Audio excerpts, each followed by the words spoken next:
মধ্যপ্রাচ্যে ইরান যুদ্ধ ঘিরে উত্তেজনা যখন তুঙ্গে, ঠিক তখনই যেন আগুনে ঘি ঢাললেন উত্তর কোরিয়ার নেতা কিম জং উন।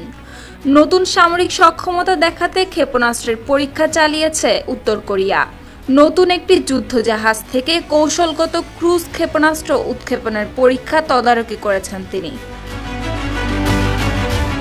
দেশটির রাষ্ট্রীয় বার্তা সংস্থা Korean central news agency KCN এর বরাতে রয়টার্স জানায়, 5 মার্চ বুধবার 5,000 টন ওজনের নতুন ডেস্ট্রয়ার চোহিয়ন সমুদ্র থেকে স্থলভাগে আঘাত হানতে সক্ষম ক্ষেপণাস্ত্র উৎক্ষেপণ করা হয়। জাহাজটির আনুষ্ঠানিক কমিশনিংয়ের আগে এই পরীক্ষা চালিয়ে এর যুদ্ধ সক্ষমতা যাচাই করা হয়েছে। এই পরীক্ষাকে নতুন যুদ্ধজাহাজটি সক্ষমতার একটি গুরুত্বপূর্ণ অংশ হিসেবে উল্লেখ করেন কিম জং উন। সেই সাথে তিনি একই শ্রেণীর বা আরও উন্নত যুদ্ধজাহাজ তৈরির আহ্বান জানান।